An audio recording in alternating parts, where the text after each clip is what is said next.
Bem, eu quero saudar a cada um dos amados aqui presentes e a todos vocês que estão em casa com a graça e a paz do Senhor Jesus. Amém, povo de Deus?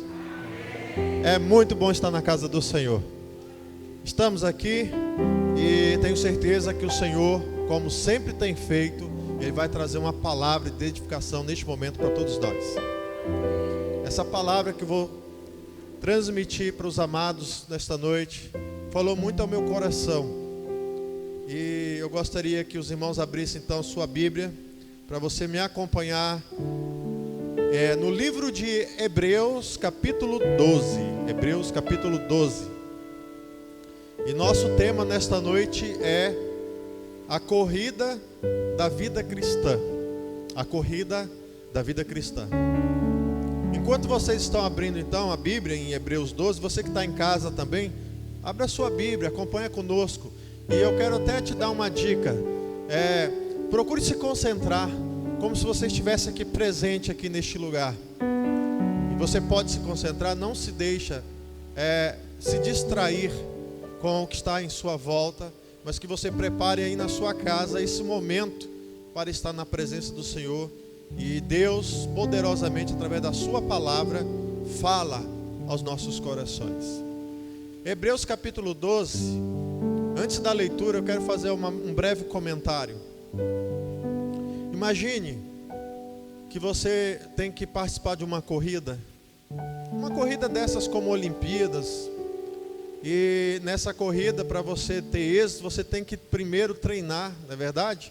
Você tem que passar por um processo de treinamento.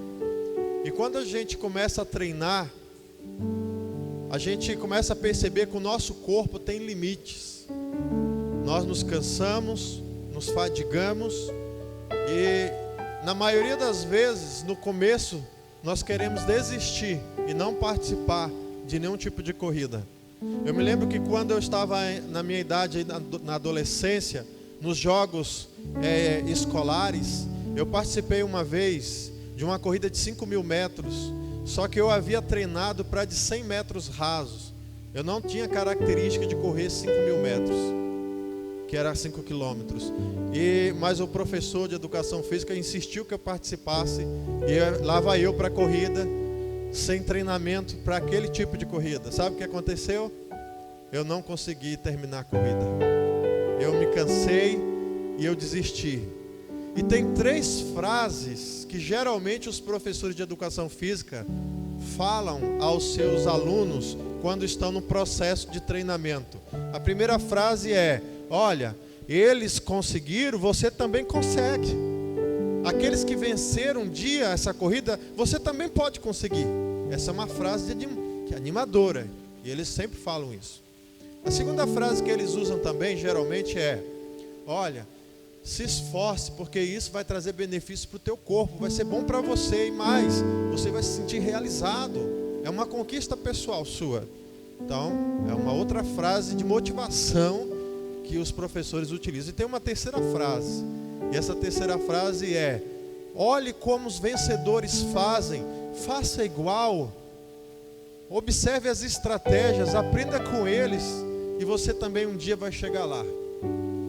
E sabe que na Bíblia nós podemos encontrar semelhantemente esses 3 conselhos no texto que nós vamos ler, Hebreus capítulo 12, nos versos 1 ao 4.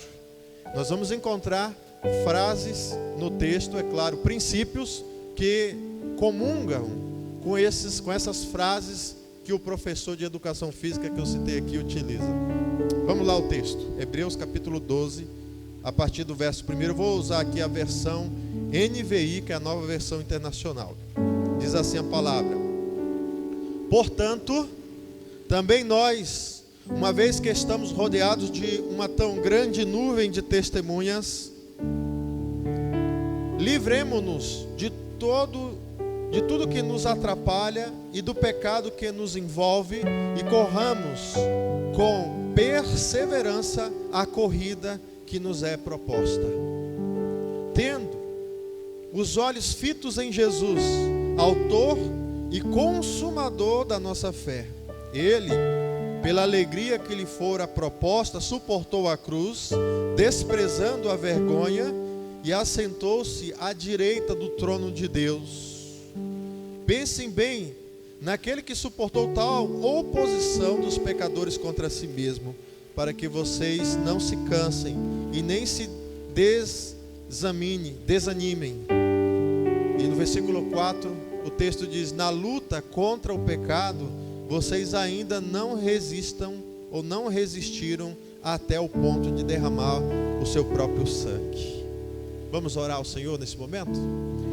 Santo Deus, que neste momento, Pai, o Teu Espírito Santo tenha total liberdade e autoridade para falar aos nossos corações. Abençoa todos que vão ter, ó Deus, a oportunidade de ouvir essa palavra, seja aqui presencialmente, seja através da internet, mas que o Senhor, Deus, poderosamente tenha total liberdade, autoridade para falar conosco. E mais, que ao receber a Tua palavra, que todos nós possamos crer e receber pela fé as promessas da vitória sobre as nossas vidas. Em nome de Jesus, amém.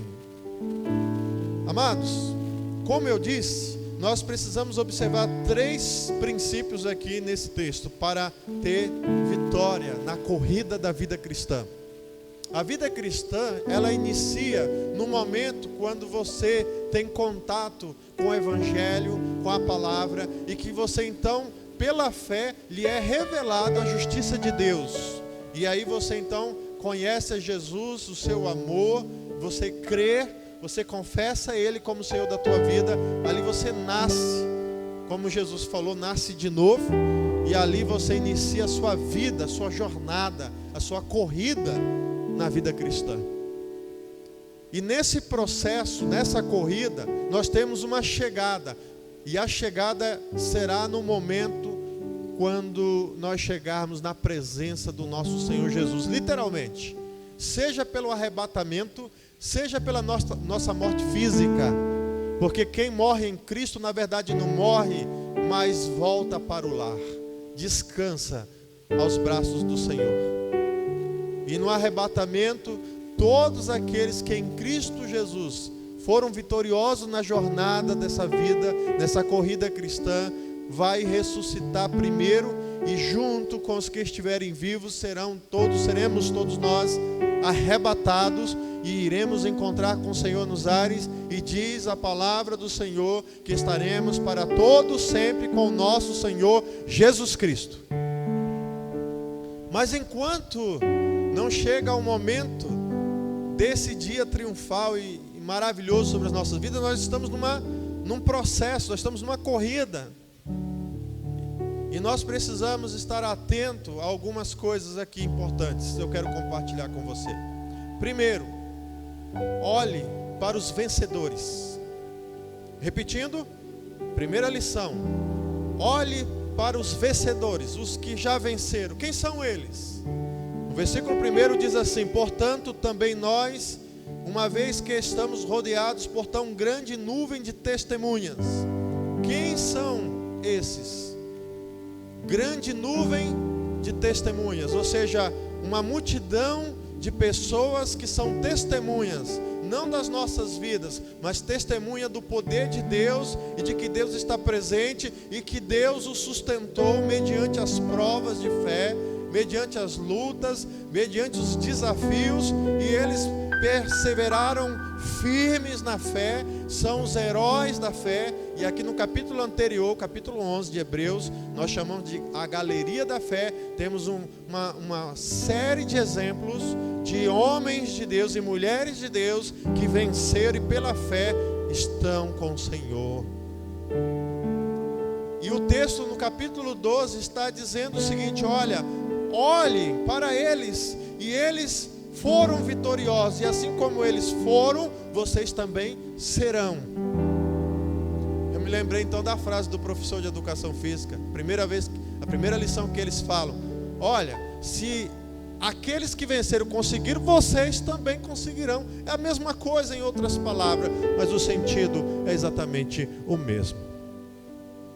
Só não é vitorioso nessa corrida aquele que não tem fé.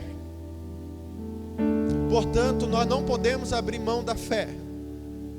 A fé é fundamental. Sem fé é impossível agradar ao Senhor. No capítulo anterior fala sobre isso. Importa que nós estejamos perto de Deus e que nessa aproximação dele, que nós creamos que Ele existe e que Ele vai recompensar todas as vitórias e lutas que passarmos neste mundo. Estamos num momento na nossa vida, na nossa jornada cristã, em que nós estamos passando por uma prova. O mundo está passando por uma prova de fé. Mas nós precisamos olhar a grande nuvem de testemunhas. Será que no passado, os servos do Senhor, que viveram tanto na época do Antigo Testamento, como também até no Novo Testamento, os mártires da fé, será que eles não passaram por lutas, talvez até piores do que as que nós estamos passando nesse momento? Com certeza que passaram com lutas muito maiores. Por exemplo, Daniel, ele foi desafiado a comer uma comida que ele sabia que não deveria comer. Está no capítulo 1 de Daniel. E aquela comida ele não quis comer, porque aquela comida era sacrificada a ídolos. E ele sabia que Deus não tolera idolatria. Deus não divide a sua glória com ninguém. Então ele, sabendo disso, ele creu que seria sustentado apenas com legumes. E ele se tornou mais saudável do que os que comiam dos manjares do rei. Isso é fé. Podemos citar Moisés, que ele abriu mão de ser filho da filha de Faraó e de herdar o trono, o reinado da maior potência naquela época, o mundo do Egito, o egípcio. Ele abriu mão de ser uma pessoa relevante no mundo naquela época para sofrer com seu povo, atravessando um deserto para alcançar uma promessa de chegar a uma terra prometida no deserto, conduzindo Israel por vários e vários desafios. Ele abriu mão e isso tudo foi pela fé. E nesses dias de hoje, tem muitos que se dizem cristãos ou crentes que não estão olhando a grande nuvem de testemunha. Estão com medo, estão recuando. Os pastores estão preocupados porque nós temos percebido que alguns que congregam conosco, que são ovelhas do nosso rebanho, estão se comportando de forma medrosa, covarde e sem fé, incrédula. Por quê? Porque está com medo de um vírus, está com medo de muitas coisas que a mídia está anunciando. Eu não estou dizendo aqui que eu duvido que é uma existência, que há um vírus. A gente sabe que há, que ele é até perigoso, mas o nosso Deus é maior do que qualquer outra coisa. E nós precisamos crer no nosso Deus. E Ele disse que estaria conosco todos os dias, até a consumação do século. Irmãos, ou a gente crê pela fé no nosso Deus e nas suas promessas, no seu poder, e de que nós estamos numa jornada, e que a nossa vida aqui é temporária, e que o que está por vir é muito maior do que o que está aqui nesse momento, ou a gente fica pelo meio do caminho, como um derrotado, como um fracassado. Mas nós precisamos olhar essa grande nuvem de testemunha. E mais, no capítulo anterior, nos versículos 34, 32 em diante, eu não vou ler, só vou citar algumas partes. Você percebe que eles andaram errantes por cavernas, pelo deserto, por grutas, fugindo, porque eles foram perseguidos, e quando foram encontrados, eles foram cortados ao meio, foram queimados no fogo, foram jogados aos leões, foram mortos, esquartejados, porque eles não abriram mão da fé.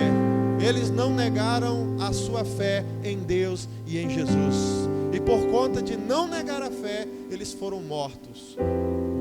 Será que nós estamos preparados para olhar essa grande nuvem de testemunha e agir como eles, e mediante a fé ser vencedores? Interessante que também é relatado no capítulo anterior que alguns se entregaram à morte para não negar o nome de Jesus, porque sabiam que a promessa que Deus deu era uma ressurreição muito maior e gloriosa, porque todos aqueles que invocar o nome do Senhor e permanecerem fiéis às suas promessas, à palavra, esses são e serão mais do que vencedores. Sabe qual é o segundo princípio interessante que nós vemos ainda nesse texto, no capítulo 12, do verso 1? Além de observar, de olhar os vencedores, que foi a grande nuvem de testemunhas, eles também deveriam olhar para si.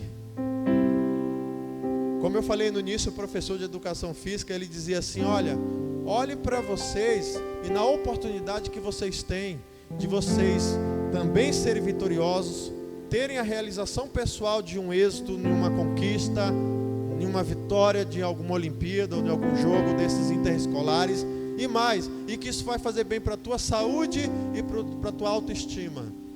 Muito maior do que uma corrida interescolar, uma Olimpíada, ou seja lá o que for que tiver nesse mundo, é a vida em Deus, em Cristo. E então Deus também fala: olhe para cada um, olhe para si. Olhe para si, vamos ler o texto?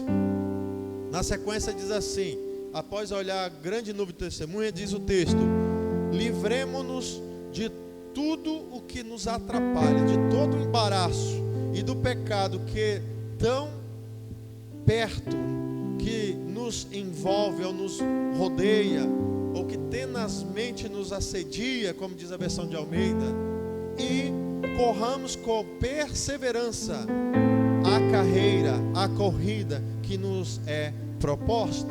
Aqui Deus está fazendo um convite a mim e a você: olhe para si, e olhando para si, preste atenção em uma coisa: cuide para que um pecado, e aqui não é citado que pecado específico é, mas é citado que o pecado que tão de perto nos assedia, que tenazmente nos assedia, que nos envolve, venha a levar você ou eu a sucumbir e não perseverar e a desistir da corrida que nos é proposta, ou da carreira que nos é proposta.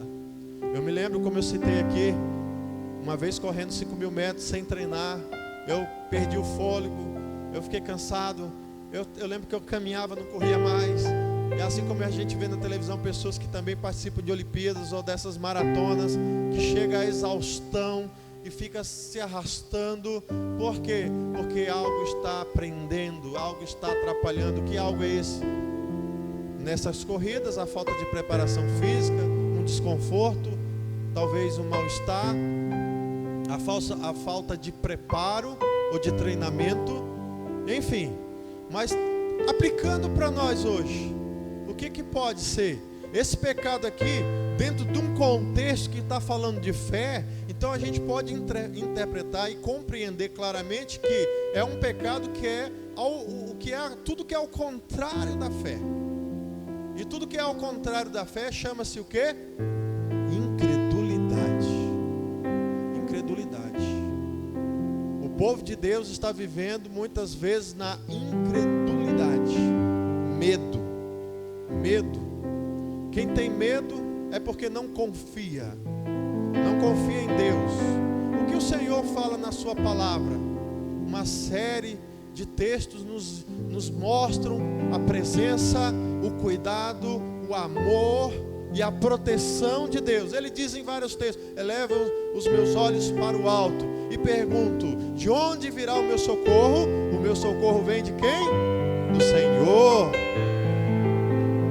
A Bíblia diz que o Senhor também é o nosso refúgio e fortaleza, o socorro bem presente no dia da angústia. Nós temos uma série de promessas, Deus dizendo: eu estou com vocês todos os dias. A Bíblia diz também que a paz de Deus, que excede todo entendimento, tem um poder sobrenatural de guardar nossos pensamentos e as nossas emoções em Cristo Jesus. Meus amados, só que tem uma coisa que vai impedir o poder de Deus agir nas nossas vidas. O que é? O pecado. E esse pecado, como eu disse, pode ser da incredulidade, pode se tornar um peso. É interessante que quando os competidores de Olimpíadas ou de vários esportes treinam, eles geralmente correm com pesos para ficar mais difícil.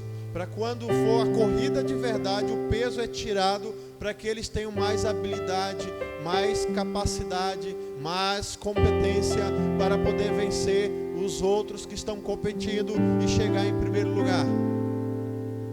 Nós queremos aqui, meus amados, que você entenda, eu quero que você compreenda que à luz da Bíblia nós estamos aqui, não é num treinamento, nós estamos numa competição, o negócio é para valer.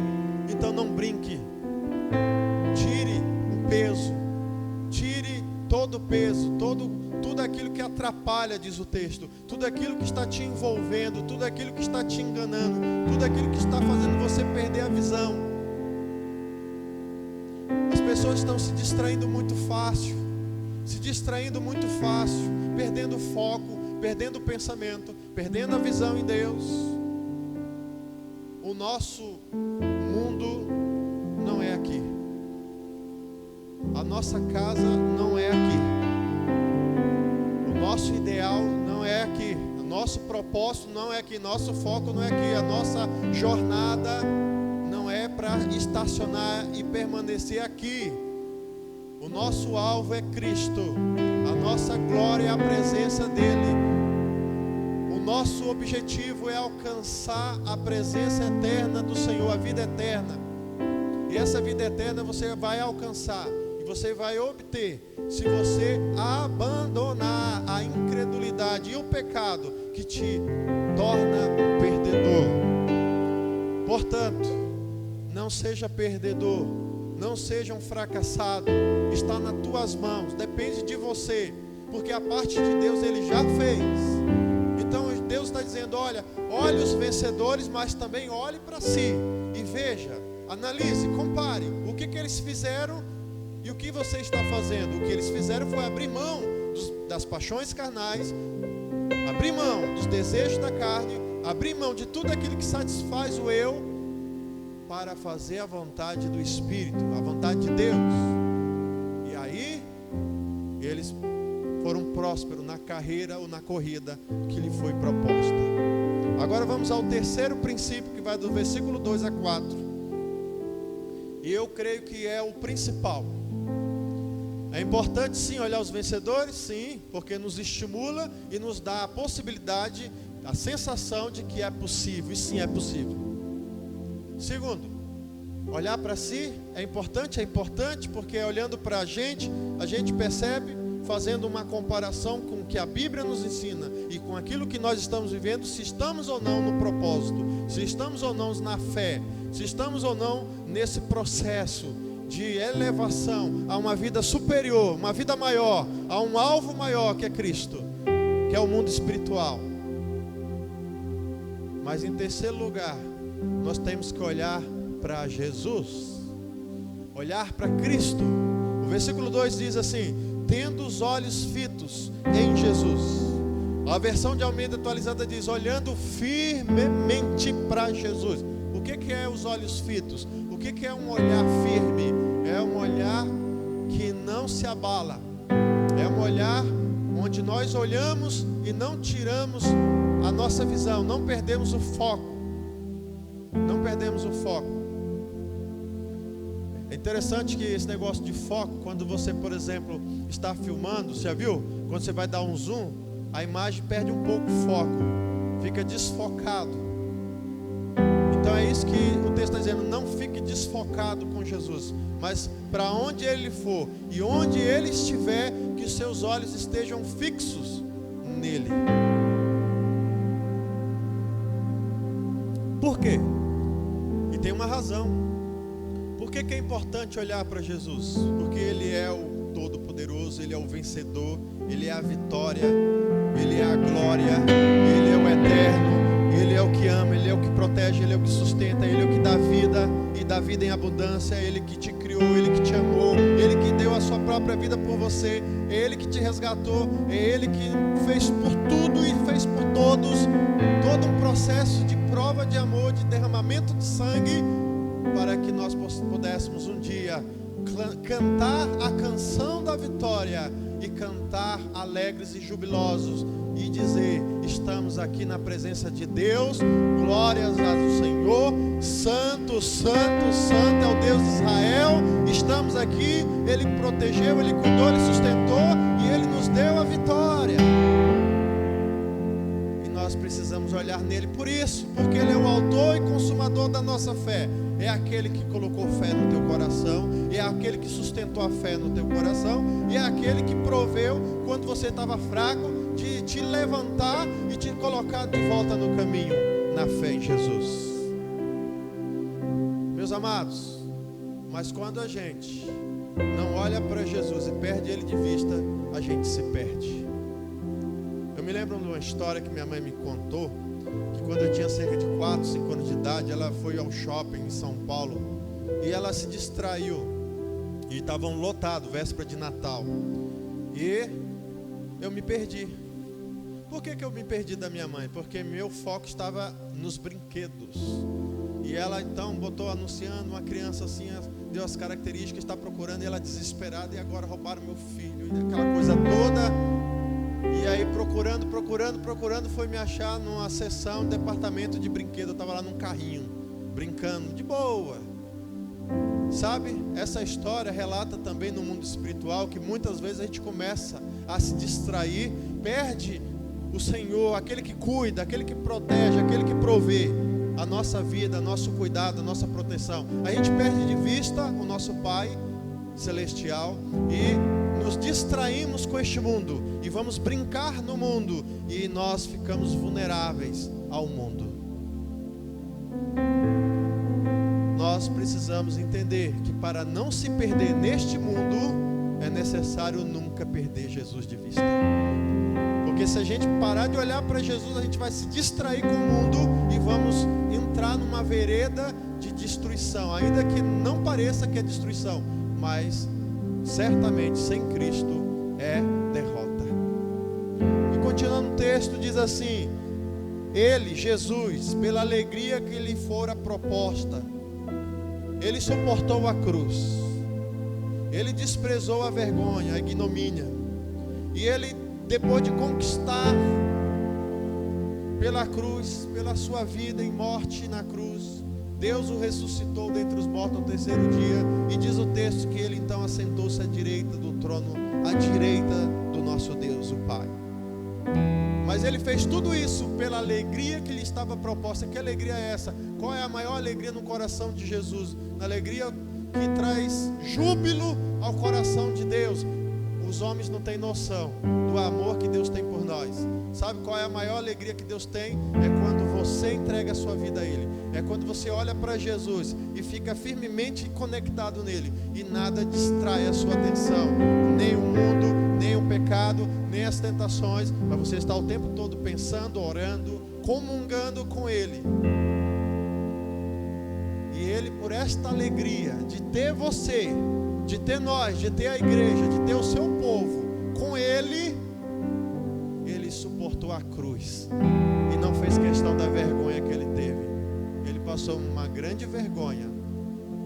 Ele foi envergonhado naquela cruz. Está escrito que maldito todo aquele que for pendurado no madeiro. E Jesus se fez maldição por nós. Aquele momento na cruz, até o Deus Pai, naquele momento, temporariamente desprezou Jesus. Por quê? Porque o pecado estava sobre os ombros dele. O castigo que era sobre nós, ele pegou sobre si.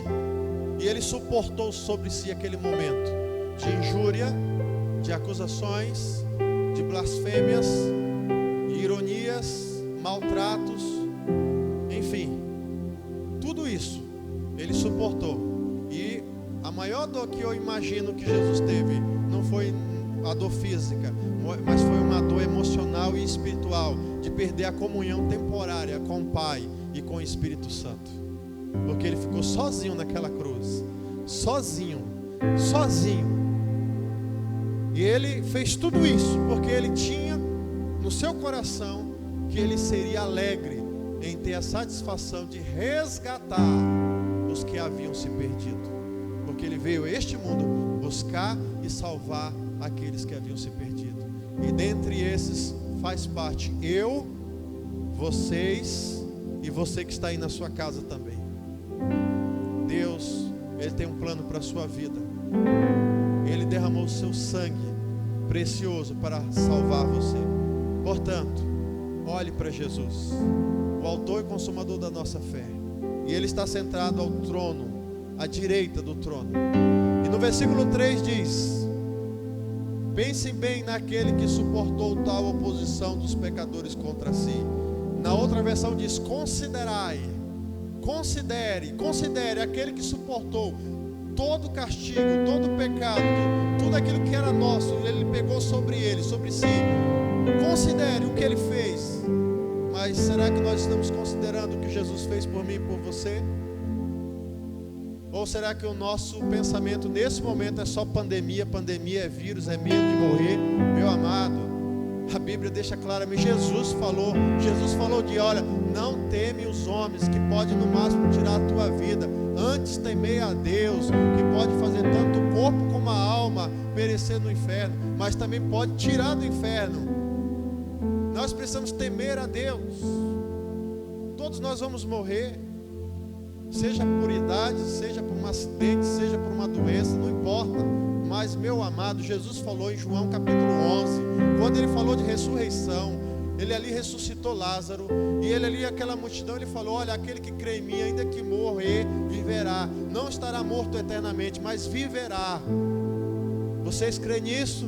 Mas por que nós não cremos? Por que nós não descansamos? Eu não estou dizendo aqui que você não tenha que ter o seu cuidado de usar máscara, o álcool em gel e todas as recomendações, independente até do coronavírus. Nós temos que ser higiênicos, temos que ser, sim, pessoas prudentes para preservar a saúde, mas nós não devemos ter medo da morte ou de uma fatalidade, porque Deus é maior do que tudo. Deus é maior até do que a morte, e Ele venceu a morte e o inferno por nós, e Ele vai dar, e deu àqueles que já morreram em Cristo, já deu, e a nós vai dar a vitória sobre a morte no dia da ressurreição. E Ele diz: considere os feitos de Jesus, considere, olhe para Jesus, não tire os olhos dele, considere o que Ele fez. E no versículo 4, irmãos, para fechar, diz: na luta contra o pecado, vocês ainda não resistiram até o ponto de derramar o próprio sangue. Ou seja, Jesus está dizendo: olha, vocês não passaram por nada comparado a mim, e vocês reclamam demais. Parem de reclamar. Parem de reclamar. Olha para Jesus, Ele passou tudo isso por nós. Ele sofreu um sofrimento que nenhum homem poderia suportar, mas Ele suportou. Ele suportou por amor a mim e a vocês. Portanto, meu amado, o que nós podemos concluir? Que numa corrida da vida cristã, quando nós olhamos os vencedores, que são aqueles que venceram na fé e hoje estão com Deus, quando nós olhamos para nós e percebemos que está tendo algum sinal de incredulidade, nós precisamos acender uma luz de alerta e ficar atento e cuidando para que nossa fé não venha sucumbir. E aí nós precisamos passar para o terceiro estágio: fitar os olhos em Jesus, firmar a visão em Cristo, porque Ele que é o autor, Ele que é o consumador da fé, é Ele que sustenta, é Ele que salva, é Ele que nutre, é Ele que faz as coisas acontecerem. Eu pergunto: você já teve experiência de fé? O que é fé?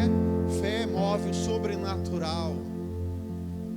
Fé é você acreditar, é você ver o que não existe como já existisse.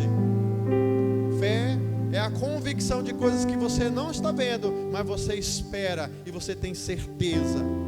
E por que então temos medo da morte? Aonde foi parar a nossa fé? Aonde foi parar? Cadê os crentes? E eu quero dizer uma coisa: Deus não se deixa escarnecer, porque eu tenho que ter de gente abandonando a fé, deixando de estar no propósito, no caminho de Jesus, e muitas vezes dando desculpas: é o Covid, é isso, é aquilo. Mas essas mesmas pessoas estão em farmácias, supermercados, caminhando na rua, mas na casa do Senhor não tem coragem de ir. Então não venha enganar a Deus. Você pode enganar a si próprio, mas a Deus ninguém engana. Deus sabe da verdade. E sabe qual é a verdade? A fé de muitos está desfalecendo. E como diz no versículo 3, considerai aquele que suportou tamanha contradição dos pecadores contra si mesmo. E aí no final do versículo 3 diz o seguinte, que considerando, que você levando em consideração os feitos de Jesus, uma coisa vai acontecer na sua vida. Qual que é? O que está escrito no final do versículo 3? A sua fé não vai o quê? Desfalecer. E você será vitorioso. Você não vai fazer como eu fiz na corrida dos 5.000 metros, que desistiu, desfaleceu, porque não aguentou. O que tem de gente desfalecendo na fé, está desfalecendo não porque Deus falhou, mas porque você que está nessa condição falhou consigo mesmo, em não levar a sério os princípios de Deus. E aí não olhou o exemplo de quem já venceu, não olhou para o seu pecado e o pecado, o tamanho mal que ele estava fazendo na tua vida, da incredulidade e tantas outras coisas, e por fim tirou os olhos de Jesus e se perdeu na distração deste mundo. Agora, nós precisamos confiar, depender, acreditar que tudo é possível para o que crê. Então, em Cristo Jesus e nas promessas e baseado na palavra do Senhor, a Bíblia diz que em Cristo Jesus somos mais do que vencedores. Não é só vencedor, é mais do que vencedores. O vencedor, talvez ele vence uma corrida, um campeonato. O mais do que vencedor, ele vence e permanece sempre em vitória. É diferente. E Jesus nos torna mais do que vencedores. Eu pergunto, você está disposto a ser um vencedor? Amém ou não amém? Você em casa aí está disposto a ser um vencedor? Então lembre-se, olhe para os que venceram, olhe para você, tire o que está te atrapalhando, aquilo que está tirando de você o foco, e olhe por fim para Jesus. E nunca, jamais afaste os seus olhos de Jesus, porque olhando para Ele, a vitória é certa. Que Deus nos abençoe e que o Senhor possa conceder cada vez mais essa fé vitoriosa em nossos corações. Amém? Vamos orar, meu amado? Vamos colocar em pé nesse momento e vamos fazer uma oração de vitória. Uma oração, vamos declarar que a vitória é sobre a igreja, que a vitória é sobre o povo de Deus, e que este mal que está assolando o mundo vai passar. Pode atingir um ou outro, mas não atinge jamais os planos de Deus, porque os planos de Deus são superiores. A mente do Senhor é superior, os pensamentos do Senhor é mais elevado do que os nossos, os propósitos de Deus são muito superiores, e muitas vezes nós não temos compreensão do que Deus é capaz de fazer. Mas creia que Deus é poderoso e Ele faz tudo que é impossível para nós, mas para Ele nada é impossível para o Senhor. Oremos. Feche os seus olhos.